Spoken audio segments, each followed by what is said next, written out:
To all Burgundy and Gold, everything powered by the urban sports scene and Fox Sports Radio 96.9 FM and 1340 AM, Hopewell, Virginia.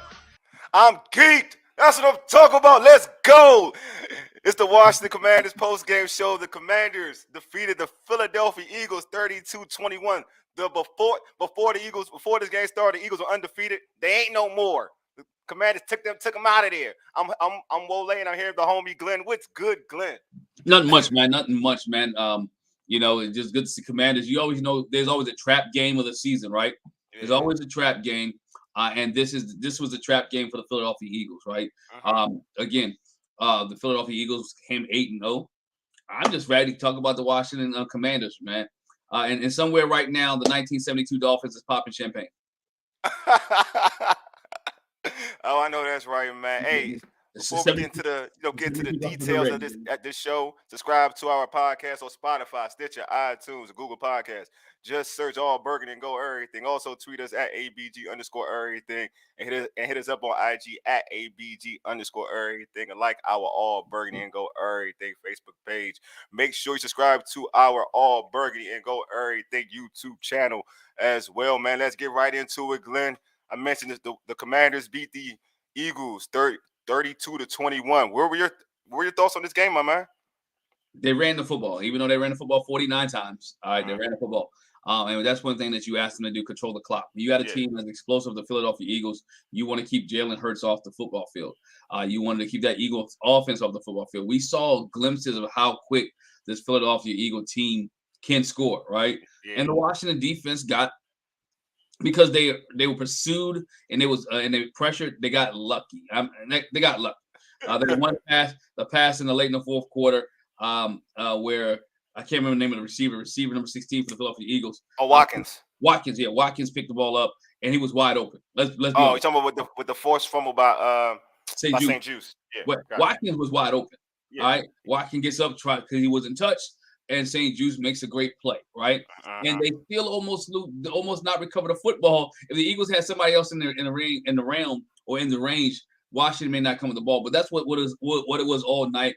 Calls were going Washington's way. Washington was being able to cause turnovers. They caused 4 turnovers tonight against the Philadelphia Eagle team that only turned the ball over three times in 7 games. So you got to give the credit to the defense tonight for causing turnovers and for the Washington offense capitalizing. I don't even have the stat. I was trying to find it. When was the last time the Washington offense went 5 for 5 on drives, right?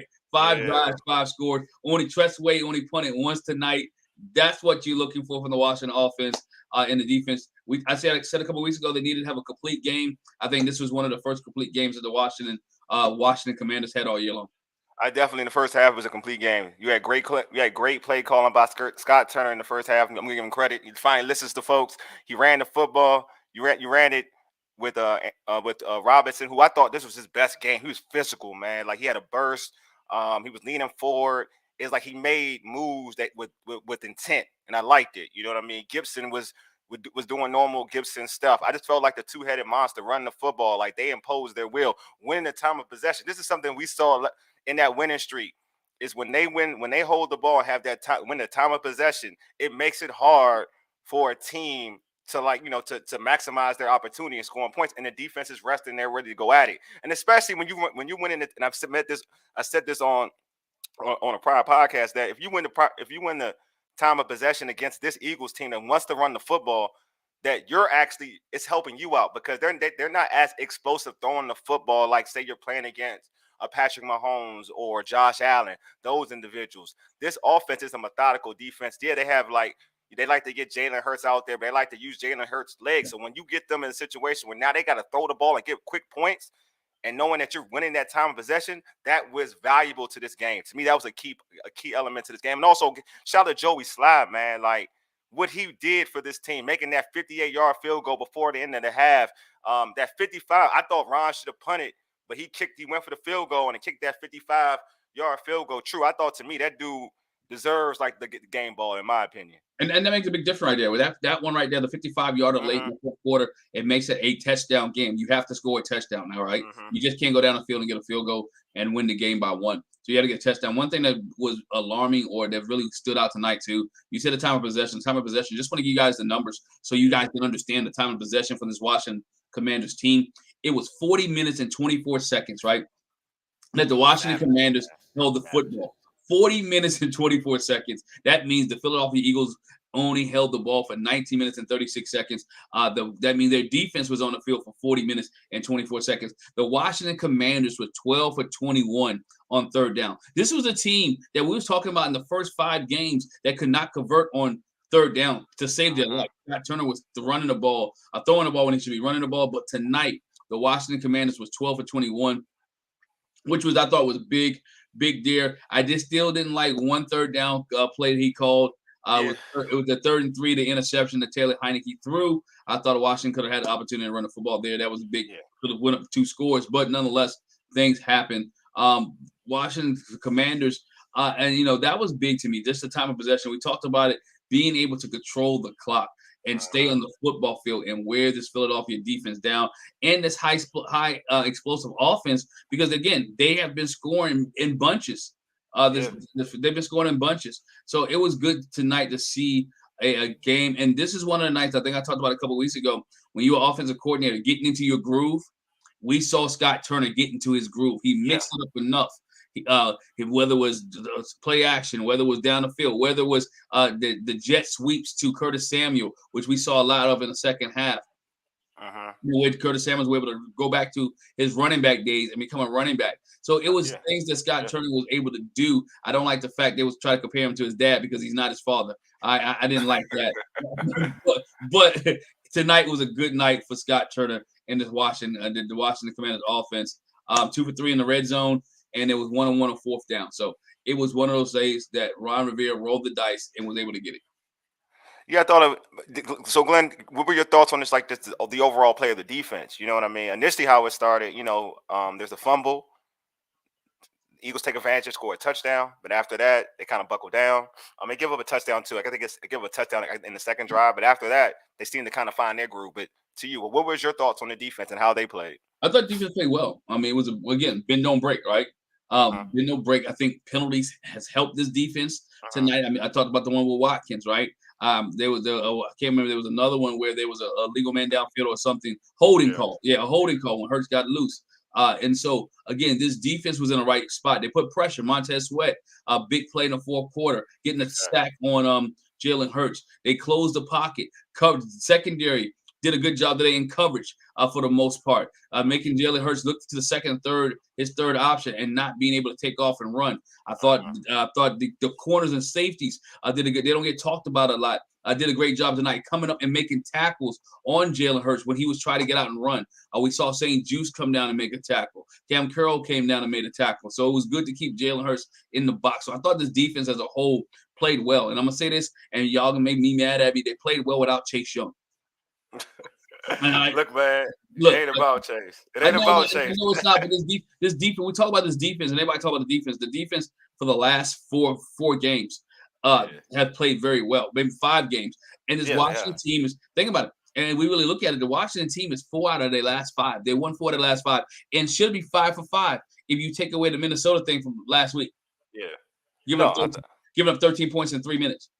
Yeah, I mean, we can go revisionist history. I'm not gonna go back to that game, man. We gotta stay on this positive. I know, I'm with you though. I'm with you. You're right. Like if you're looking at it in retrospect, you're looking at it like, yo, this team could be, like you just stated, this team could be 6-4 right now, right?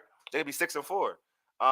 But yeah, I just think to me this defense ball. You mentioned my man Josh said the Eagles aren't flying tonight. Definitely not. You know what I mean? I felt like the Eagles didn't play their best game. Let's all put it out there. You know what I mean? We can all say that. Ray said first complete game win, running defense, special teams. I totally agree. I thought this was the most complete game as a whole, as a unit. Something that if you watch, growing up watching Coach Gibbs talk about football, man, Joe Burt said, I agree, clock management was the key. Watching Joe Gibbs back in the day, in terms of playing complementary football, he would always preach it: play defense, solid special teams, offense. Offense. Everything goes hand in hand. It was like if you really want to break it down, this game was like a Coach Gibbs back in the day type of game, right?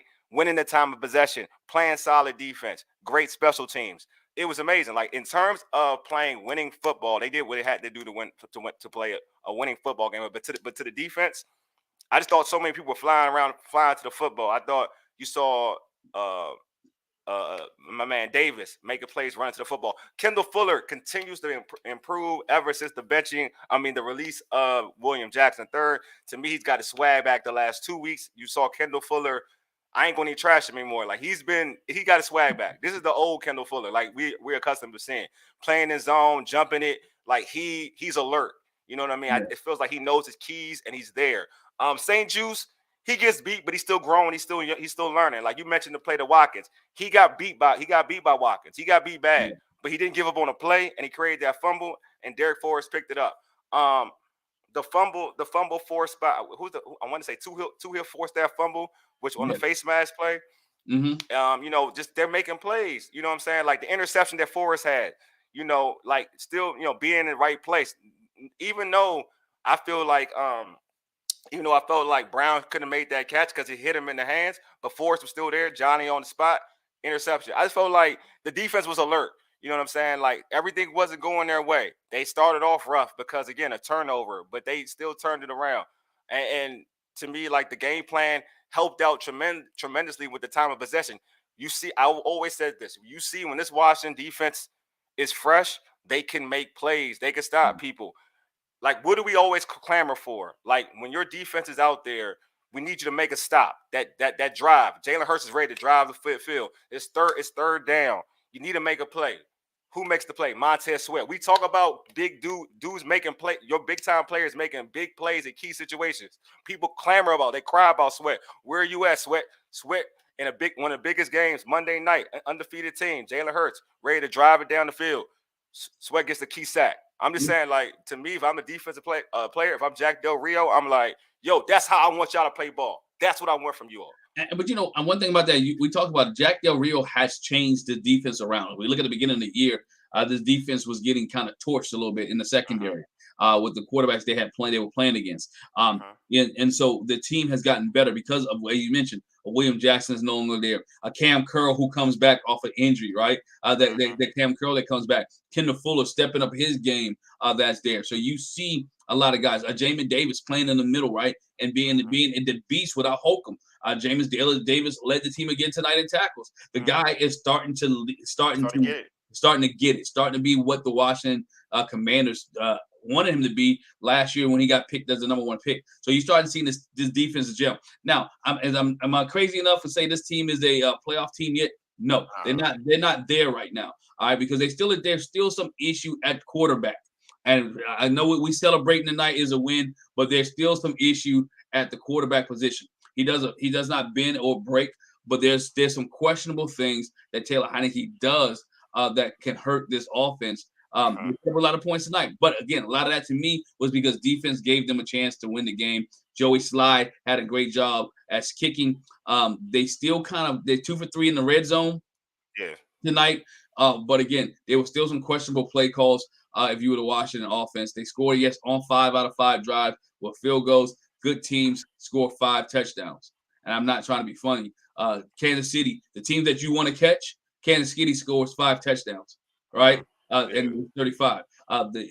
Most nights, the Philadelphia Eagles will probably score 5 touchdowns, right? So it's again, those are the type of things that the Washington. And truth be told, let's be honest. If you look at the stats, when the Eagles was in the red zone tonight, they were 3 for 3.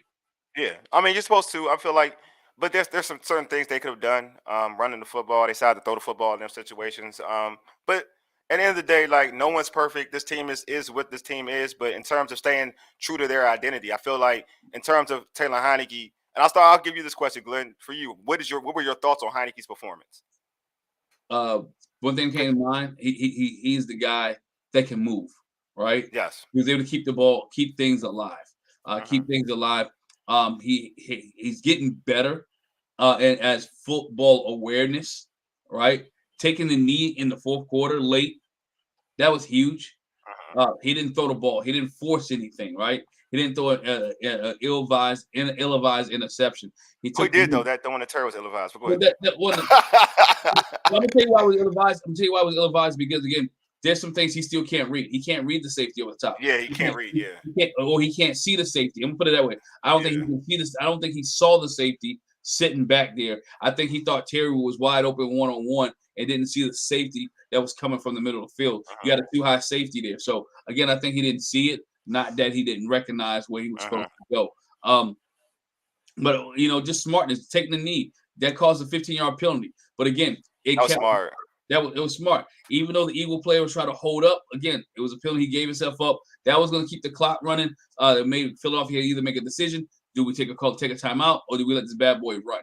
So it made a big decision there. Again, is he the quarterback of the future? No. Not future. No, not at all. Is he playing better? Yes. Does Ron Rivera have to make a decision? And I said this last week on the post-game show. His decision's already made. It's Carson Wentz, because he said in public that Carson was his guy. Oh, you're going with that route. This is the thing. I'm not. Yeah, because if you go, Carson's not your guy, and you think about it this way: if Carson's not your guy, and you say Taylor's your guy, then why did Washington go get Carson in the first place? No, you had Taylor play the whole season. Yeah. No, I get you. I'm not arguing that. I mean, those are valid points. I think that you have to kind of. It's all depending on how you want to coach this team up, right? Offensively speaking, like in my opinion, the way this team is put together, like if they run the football, like if they play a system or a scheme where they're about ball control and let Taylor Heineke manage a football game, then I think that you can win with Taylor Heineke. The issue, what I've always stated, that you're trying to make him something that he's not, and then you're giving him way too much freedom. And I feel like at times when he gets freedom, you get the plays that we saw. Like you get that interception that you're referring to, not seeing the safety. Like you can just go ahead and run the football and let him manage and dink and dunk. Or when he gets his one-on-one shot, where it's true one-on-one, let him take that shot. But I think that you have to treat him as a manager. If you treat him like a manager, I think you can win football games. I'm not gonna lie to you, because I think that this defense, and I've said this before, I think this defense is good enough to be a playoff. It's a playoff defense. This is a playoff defense. I don't care this is a playoff defense. I said that. But you still need, in terms of gaming it out correctly, you need to avoid those key turnovers. Like you need to avoid them. Like you can't, when you're driving, you're in midfield, you can't throw a just a meaningless interception, think it's cool. Like those are points, especially when you got a kicker going as well as we saw in Joey Sly, right? Like those are points. Those are points. Like he's hot. Those are points. Instead of like giving up, say you don't get a touchdown, you have an opportunity to get 3. So I'm just saying, like it has to come to a point where you gotta coach to what you have, and you know that Taylor Heineke is an individual where you gotta move the pocket, you gotta be heavy on the run game. And you gotta be real creative on the run game, so you get them in down and distance. That's good for this football team. The homie George says there will be pitchforks and torches in Ashburn if Wentz starts in Houston. Yeah, I do think that's the question, right? I think that's the real question. Let's go to that, Glenn. Let's go right to it then, Glenn. Do you believe that Wentz, because of what you've heard of Coach Rivera, that Wentz will be the starting quarterback? This is the thing. I said that if Taylor Heineke wins this football game, that it's the way he has to win it, right? And his stats, I believe he threw for 211 yards, 1 interception, no touchdowns, right? Correct. But he managed the game correctly. I think that's the whole thing. He managed the game correctly. No. To a win. He managed the game to a win. Put it that way. He managed the game to a win. I'm gonna give you my 2 theories. Yeah, go ahead. My theory is that you go with Carson Wentz. I mean, excuse me. My theory. I'll tell you about my theory is you go with Taylor Heineke. You think they should go with Taylor Heineke? Yeah. Yeah, I believe they should go with Taylor Heineke, because I think if you keep the hot hand, right? Yeah. Hot hand going. If they're feeling them, they're enjoying them, they're excited about them. Hey, keep the hot hand going. Carson Wentz is a serviceable backup. Let him get 100% healthy, right? Yes. Let him get to the point where he is 100% healthy, and let him go on. That's where you go. If you keep the hot hand, because the team feeds around him. Terry Warren talked about how he feeds around this guy. Carson Wentz has not built that cohesiveness with this group yet, that they feed around him, that they rally around him, that he may be a good leader, maybe a good commander. He can throw the ball down the field, right? Yeah. But this team believes in Taylor Heineke. Not saying he's the best choice. Yeah. I'm just saying that this is team they rally against. They rally around him. Yeah. They believe in this dude, whether it's the underdog story or whatnot. They believe in us and believe in him. And plus he's mobile. Yeah, my man Mo. I'm gonna read what Mo said. Terry said Taylor is gritty and he elevates people around him. And he also said St. Jude's plays tough, played tough, but was getting beat. I mean, he was getting picked on, but again, I like his mentality. He doesn't give up. In terms of St. Jude's, yeah, I mean, I think that's the key thing, right, Glenn? I mean, Right. that people that he elevates the players around him. And what I mean by that is they just play hard for him. And I'm with you. There's something about that in the locker room. Why rock it? You know what I mean? Randy Butler Senior says Wentz becomes backup now. Yeah, I'm kind of leaning towards that direction. I feel that to the point of he is a guy that folks have rallied around, and he is the guy that they want to play for. You know what I'm saying? But also, I will say this though. But to like Glenn's point, Coach Rivera is a stubborn dude, and he did come out and say like, "This is my guy." Like, and we've seen this before. Like Scott Turner's his guy too. Ray says, "Got to win two more division games, no matter who's behind center." Yeah, got to win two more division games, but I think this game definitely puts you in position to kind of like push you in position to put this team into a situation. And if you're not watching, Coach Rivera is very emotional in the locker room. He's tearing up. But y'all gotta check it out. He's very emotional in the Yeah, locker room, tearing yeah, up. you got a lot of emotions. Yeah, I mean, Yeah, I mean, like I said before, man, the mom it's tough, situation. man. It's tough. Yeah, Definitely, mom passing. I think we all got to kind of like it was tough for that man. But yeah, I just feel like it like to pick a quarterback. It's a hard decision. I'm keeping the buck. It's a hard decision because there are things that Taylor Heineke that does well that this team could take advantage of. But also, there's something about sitting and watching Taylor Heineke run this offense, and your mind is like, if Carson Wentz can pick up this offense, the things that he can do with his arm, what can they do? Because I said this before, it's not like Taylor Heineke's the most accurate quarterback. He's not accurate. He's not like an individual who has a cannon of an arm, but he knows the offense. He's gritty, and people play for him. He plays inspired football. So those are the things that go for him, that work for him. But it also, when you play with that kind of quarterback, it's up to Scott Turner to be the Scott Turner we saw in the first half and manage that. You know what I'm saying? And manage that correctly. Because if you let that loose, then we see plays like we saw against the Minnesota Vikings. We see plays like we saw against that play in the second half when he threw that interception with Terry. You know what I mean? So know your limitations. yeah, yeah. Know your limitations. You got to definitely do it. We got a lot of other fans out here. I'm just play some of the other fans' comments Oh here. wow, okay. Uh, Oh, versus I'm a Cowboy fan. Watch defense did everything to shut Philly down. Facts, man. Facts. yeah, You know what I'm saying? Oh, Stacy, I know the Cowboys are happy. Eagles lost. My cousin been calling me from Dallas. This was up, man. Hey, man, keep coming, man. Everybody, you said don't George, don't say we never did nothing for you Giants and Cowboys fans. yeah. I mean, it comes up because Commanders again. I think Ray put it out. The Commanders are they're not in the playoff. They're in the talk. They're in the conversation, right? They're in the Yeah, conversation. They still have to win football games, right? They still have yeah, to continue to win. Still have to continue to go get better. I think Ray said it in our group chat. Shout out to him.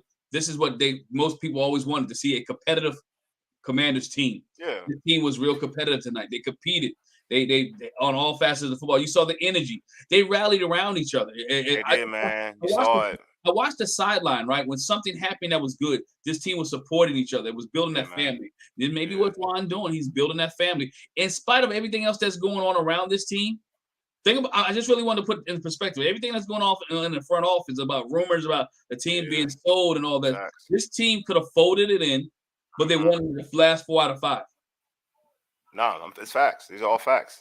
I think this team is now playing it like, look, man, they hungry. They want it. They want it. Like I said this, and I said this before. Like it's all led by this defense. I think yeah, Taylor Heineke gets to play because he's a quarterback, and everybody is fixated with a quarterback. But it's led by this defense. You see what defense you have, man. This defense has been shutting folks down. I said it when everybody looked at the Chicago Bears like, oh, they stuck. But look what the Bears have been doing since they played Washington. You Yeah. know what I'm saying? This defense has been shutting folks down since that Bears game. You know what I mean? So they've been at a whole different level, man. What's up, Joe? Said NFC East is not the NFC least anymore. Yeah, man, you got teams balling. They playing with this grit. You know what I'm saying? So that's one thing I feel like you feed off this defense. You see Jonathan Allen, you see Deron Payne flying to the football. Bringing people, putting people down. You see Montez Sweat putting pressure, hitting quarterbacks. You see Jamin Davis and the improvement of everybody on that unit. man, you got nothing but to ball, right? And the special teams. If you're on offense, you looking at it like, all right, man, these cats balling. We got it. We got to put our game up. Yeah. I mean, you know what I'm saying? I like just me watching Brian Robinson Jr. run. Like that man ran like an angry dude. Like I want. This is what I want to see. That like he ran with purpose. You know what I'm saying? He ran like, all right, I'm almost there, getting healthy. Ray said beat Philly should have beat Minnesota, and that's the top of the conference. Q Kevin Garnett, anything is possible. I just feel like it's at the time like this is what it is. So Glenn, to you, go watching this game, who was your MVP of this game, man, for the Commanders? Joey Sly. Yeah, man. Joey Sly. It was my MVP. If we talk about go back to last year, this team couldn't field goals was like you was crossing your fingers every time they kicked a field goal, whether it was getting blocked or going left or going right, being short.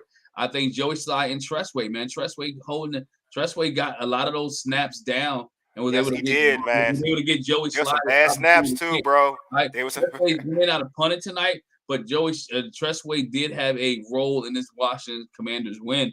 I was getting those snaps down and Joey Sly kicking them. I also still like to see. I love to see it tonight. I love this tonight that Antonio Gibson was out there returning kicks, baby. I mean, he's good at it, man. He's good. I mean, he is very good at it. Like this is a fact. Like he is very, very good at it. Joey Sly it's something that I feel like we all wanted. Yeah, Joey. So I'm trying to look at what was his kick? He was what? He was trying to pull it up right now. Matter of fact. He had a 58 yarder, hit a 55 yarder. He made every field goal. Joey, I'm looking at his kick right now. I'm looking at it. Joey Slide was there. You go 4 for 4 from 4 from 4. A 58 yarder and a 55 yarder. Yeah. He was amazing. That's my MVP. The two dude. Like that's my. I said this on. I was on Twitter tweeting every kick he kicked. I was like, I believe in Sly. Every kick I was like, I believe in Sly. And he started growing and growing. It got to like I've seen it over the last few weeks. He's been more consistent. You're not going to always make 45 and above, but in terms of the intermediate kicks, everything was true, and it just seemed like he was confident. So I put the poll on Twitter. Who folks thought that was the MVP? Joey Sly is 61%. Terry McLaurin 15%. Taylor Heineke 10%, and Derek Forrest at 14%. So yeah, I think the people have spoken, man. Joey Sly MVP. I think Joey Sly was clutch. I know a lot of people when Ron decided to kick that field goal. I think it was in the third or fourth quarter. I want to say it was the fourth. Maybe we probably want to say the fourth. And it was a 55-yard kick. You're like, man, you could punt this. We don't need to change momentum. Kick, just punt it. That was the fourth quarter. Punt it. Ron kicks it. It's after the turnover, as a matter of fact. It's after the turnover. After the fumble. I believe it was after the fumble. He kicks that long kick. And I'm like, yeah, you got it. Ed once said y'all won from recovering fumbles and got away with a free one. All good. Enjoy your win. You forgot about the pick play too? That y'all got away with that pick play, that face mask. They negated that and gave y'all the pick play. That's what they did. That's what referees do. Like they were like, okay, we gave y'all the face mask. We forgot the face mask. We'll give you the pick play. Now, that pick play was a real route. Like that was a real route everybody does. They just called that one just was a makeup call because that would have ended the game on that pass to Curtis Samuel. Yeah. I mean, they called that again. It was questionable. Yeah, they knew what they was doing. It was questionable. You know, the face mask. I mean, yeah, that's face mask. They missed one. They missed it. They missed one every week. Yeah, they missed pass interferences every week, right? Yeah, and the PI one was questionable because. I want to say, who was that one? The PI it was Smith, right? Yeah. When like he pushed off on St. Juice first, but he got the PI. So I mean, like we can go either way with that. I don't like this game wasn't like that type of game, bro. It really wasn't that type of game. We can go every which way with calls. Both teams had. I mean, it was like Washington had 4 penalties, and the Eagles had 10. Yeah, like you can go either way. But the fumbles, you're right. The fumbles were definitely a thing. Like the Eagles were fumbling. I think the Eagles weren't disciplined, in my opinion. Like even the late hit, like it wasn't. There was my thing about the late hit. It wasn't that. It was like I know people were like it's soft football, but you had like time not to touch him. Like that's what I'm saying. Like you had no reason to touch him. You could have went around. You had no reason to touch him. That's what made it look bad. Like if it was like barely. It wasn't even barely. You had a whole like a second and a half not to touch him. And plus, your teammate had already touched him. Yeah. Your teammate had already downed him. Not like he was going to get up. Yeah. So that's the thing. Like I get with like, yeah, I know like that was bad discipline in my opinion. You know what I'm saying? Like, so Yeah, I get. I mean, it is what it is, folks. Like, people are looking for excuses. And what was again would be if we're honest with this game, the Washington offense commanded attention, and they commanded attention, yeah. and they really did what they wanted to do on offense with Yeah. Scott Turner running the football. You can't. It wasn't luck. They turned the ball over, yes, but when they gave the Washington offense the football, they scored 5 out of 5 possessions. They scored 5 times. Yeah. And they did like what we've been saying, Glenn, for like the last since the season started, for real. Run the football, control the time of possession, and lead on the defense. Like, because the defense to me, I've always said I thought it was a more talented unit anyway. Run the football, man. Oh man, my man George Quez Watkins shows you why sometimes you shouldn't get up some plays. You know, Watkins didn't have his equilibrium when he got hit.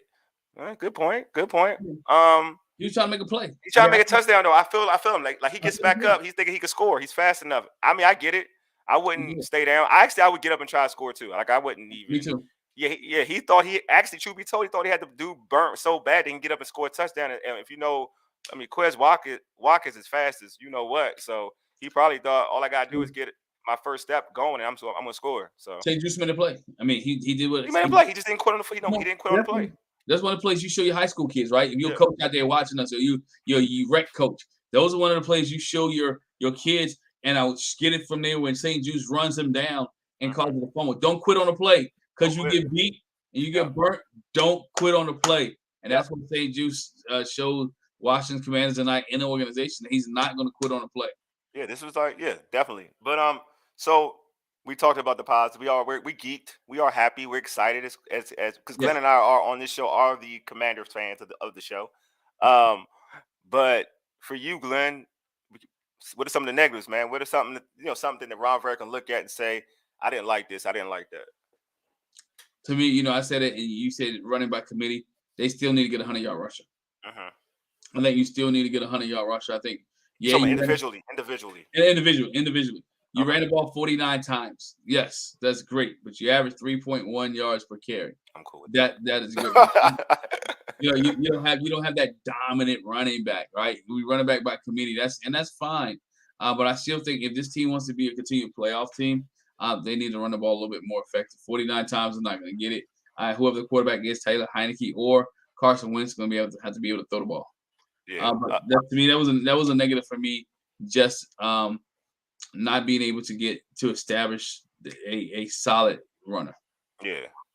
No, for me, I just thought the defense could have been a little bit better. Like I talk, I feel like they're so close to being what I envision them to be. Right? They're so close, and I felt like I would like them to not give up some explosive plays. Like the Watkins play annoys me. Even though they stripped the fumble, but if he doesn't focus and doesn't concentrate on holding that football, right? You know what I mean? It's a big play. So you got to still look at that play and say, we got to stop giving up these explosive plays. You know what I mean? Like, and it's the play of St. Juice. The play of St. Juice. I said that it was Smith on that pass, on that PI. I don't like how our cornerbacks tend to panic when the ball is up in the air. Like, I'm not a fan of that. Like, control yourself. Like that has to change because they're there. There's no need to panic. Like you're there. There's no need to panic. Just turn around. Like you're at the ball. Like you're there. You're right there with the defender. There's no need to panic, grab, or even try to push back. Make a play on the football. Like I would like our cornerbacks to make plays on the football. I'm kind of still seeing guys a little bit wide open. My man George did the tackling. Yeah, my man Jamin Davis missed the tackle on Sanders that could have had him lose a yard. I think it was like on a third down play or a second down play. Right. I think he could have made that tackle. But yeah, you're right. Tackling could be a little bit better. I totally agree with you, George.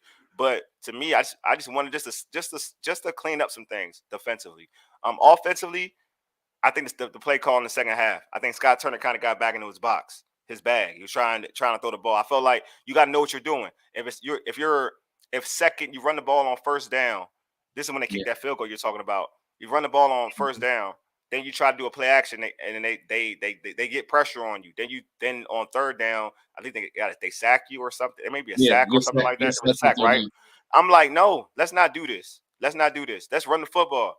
Like, let's run the football. You got 2 downs. Really, you got 4 downs to get 3 yards. And your offensive line Glenn, you're right. You weren't getting the gashing runs, but you were getting 2 yards consistently. You were getting 3 yards. They weren't giving you negatives a lot. You were going forward a lot. So I feel like, why not third? Like, I'd rather have third and 1 from the 1 yard, third and goal from the 1 yard line than third and 3 from the third and goal from the 3 yard line. You know what I'm saying? Like, be aggressive, own it. Like, you're gonna be this running team, own it, lean on them, continue to make them tired. I totally agree with that, because at a certain point you're gonna have to tell these guys to go.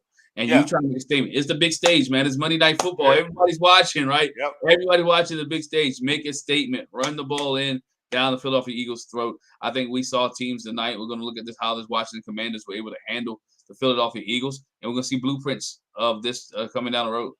Oh, for other teams, you mean, against the Eagles? Other teams. Yeah, you can start seeing this from other teams trying to emulate what the Washington Commanders did tonight to stop the Philadelphia Eagles.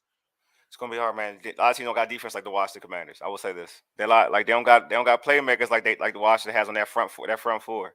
That's the one thing that these teams. That's why I think highly of this defense in terms of what they have, and you haven't had Holcomb, because Bostic is slow. That's a negative too. Bostic is slow. Oh, yes. I mean, like, I wouldn't give him his flowers last week. I thought he played well against the Vikings. I didn't think he played bad against the Vikings, but he's slow. Like, in this game, it was evident. Like, Holcomb needs to come back. Holcomb needs to come back. Like, he needs to come back. And the scary thing about this is this team is not even close to a bye week. Yeah, they're not. Which is good. I mean, they're not. They're still playing. They're still grooving. That's good though, right? You get your rhythm. That's a good thing. Like, you get a lot of wins. Like, so to me, like, this Eagles game was a must if you still want to put yourself back into the thought of making the postseason. But if I'm gonna be real, I'm gonna keep it a buck. Like, if I'm a player, we just beat the Eagles. I'm thinking I'm postseason ready. I believe I should be able to we should make postseason. If you beat the Eagles, you know what I'm saying, in Philadelphia. If I'm this team, no, I'm not saying me. If I'm the Eagles, if I'm a player, I'm like, and I would think that regardless, because being a competitor, that's how you gotta think. But I'm extra confident in saying to myself, all right, we just beat the undefeated Eagles. We know how we can play. Like, we're gonna play the Texans. They're tough. The Texans ain't say tough. The Texans have competed with a lot of teams, but don't let it be a letdown game. Don't let it be a letdown game. Learn from the Eagles. Learn from the Eagles.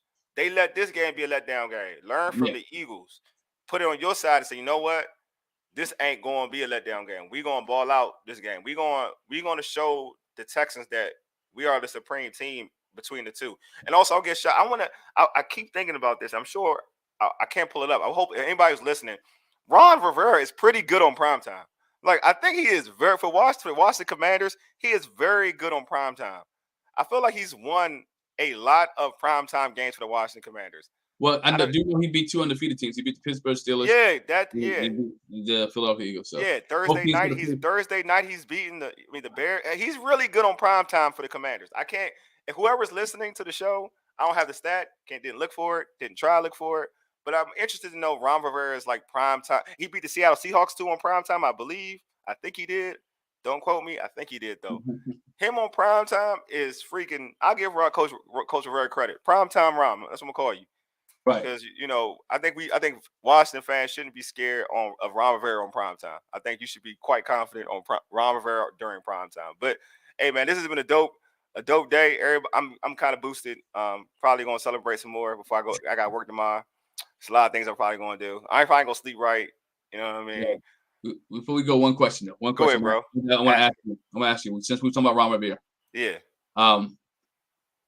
Has, because of this win and the winning streak 4 out of 5. Yeah. Has the get rid of Ron Rivera. Okay. Calm down. For me, for me, my issue has truly never been Coach Rivera. Like, as a coach. Not him. I have issues with Scott Turner. So I feel like his loyalty to Scott Turner annoys me so much that, like, he can go because of that, right? But I do think that if he had decide to put the right guys in his unit, that he'd be all right. But I do think it needs to quiet down, like after getting a win like this. But it also depends on how you roll after this, though. You know what I'm saying? It's quiet for now because you beat the Eagles. You beat the undefeated Philadelphia Eagles. So let me keep it a buck. It's quiet now, but you can't go after that. You can't lose to the Texans because then it's loud again. It's gonna come back. You You know what can't. I'm saying? And I'm glad you said that because you can't, as a coach, offensive coordinator, as a defensive coordinator, your job is to make these guys motivated and to stay motivated to come play Yep. next Sunday. Yeah. Right? Because you have not achieved anything yet. Matter of fact, the Philadelphia Eagles are still sitting at number 1 in your division. Yes. The Cowboys are still sitting at number 2. You're still in the bottom of your own division. Still in the bottom. Still in the bottom. Because you beat the number 1 team doesn't mean anything. You're Yeah. still at the bottom. The Washington Commanders, and I'm a Commander fan, they're still at the bottom of the division. Yeah. And this is the thing, you still owe receipts. You got one more receipt. You got to beat the Cowboys. I don't care. Like you can't. Like you got 2 against the Giants. You got 2 games against the Giants. 2 fresh, even on the even slate with the Giants. But you got a receipt, and it's coming to FedEx. You gotta get that one. We talking that noise. You got to get one. And then also, if I'm Scott, like this, and this is the important thing though. The Scott Turner has to understand too. Like whatever you gotta look at the tape. What you did with this guy, Taylor Heineke, and you gotta look at Taylor Heineke against Dallas last year and what he couldn't do. Dallas plays Taylor Heineke totally different. They don't respect him at all. The way they play him, they do not respect him. It's totally different from anybody else. So he's gonna have to get that situated. But also, before we leave out, I mean, I'd be remiss not to talk about it. The return of Jahan Dotson. How impactful was the return of Jahan Dotson, though? Big. Sorry, I mean, what am I talking about here? Take away the penalty, and even with the penalty, he was doing his job. He knows his assignment, right? It wasn't a penalty. I mean, it wasn't a penalty. Jahan Dotson is one of those guys that make you have to cover him, right? Yes. Tonight we saw how Terry McLaurin and Jahan Dotson can work together. You know, we saw those things. We see what the Washington offense actually has. And now the question is, do they have the quarterback to be able to get them the football? Yeah, and I will say this though, I do like how Scott Turner did utilize all of his weapons in the rotation. Like you saw Diami play a little bit. You had that key pass to set up a field goal. You saw Terry, how he used Terry McLaurin. Yeah, I guess I got to talk about Terry too. How dominant Terry was, man. Like how he utilized Terry McLaurin. That's just one thing I will say about Taylor Heineke that Carson just doesn't do. Like he treats McLaurin like it's supposed to be treated. He treats him like a number 1. He treats him like he's supposed to be treated, and he keys on him. You know what I mean? He keys on him. Good or bad, right, bro? He keys on him though. Good or bad. That's a safety valve. Yeah, which is supposed to happen though. It's supposed to. But he has enough confidence in Terry that he's going to make a play on the football. Yeah. Yes. You know what I'm saying? I think I think Carson, if he ever gets the job back, that's something he has to learn. Like you just gotta go to 17, bro. You just got to go to 17. Not only go to 17, you got to know when to be able to tuck the ball. Find 17. 17 is going to get open. Again, think about how Heineke gets 17 in football. Most of the times is when he rolls out, or most of the time when he's running for his life, and Terry finds a way to get open. Yeah, that too. But today, though, I would like to say this. The offense, other than the sack, the offensive line wasn't bad in terms of pass pro. It wasn't bad. Like, he had time. He had some time in the pocket. You're gonna get hit every once in a while, but he has some time in the pocket. I agree. The tackling on the part of the secondary was awful. Yeah, it was. It needed to get better. It definitely needed to get better. But I would say that if Carson ever wanted the job, he would have to learn. Hey, I gotta force feed number 17. Like I had to find a way. You know what I mean? I gotta find a way. Like if it's gotta go a go route, you just gotta trust it. Gotta trust it. He does. You gotta trust the offensive coordinator. Yeah, that's it. You gotta trust your offensive coordinator.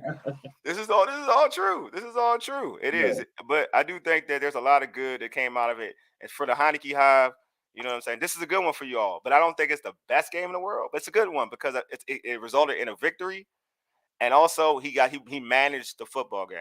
That's all we want. That's all I want from Taylor Heineke. You know what I mean? To manage the football game. Get W's. It don't matter how it look. It's all about getting W's. The Bears won a Super Bowl that way when they had a quarterback. The Ravens won a Super Bowl that way by having a quarterback just manage the game. Yeah, just finish the game, man. Trent Dilfer. Manage it. I know. Manage it. That's all you need to do is manage it. If you manage it, this team has an opportunity to do some special to get to the postseason. But I don't want, like I said, I don't want no 7 wins again. Like if I'm a Washington fan, we gotta be over the 7 wins crap.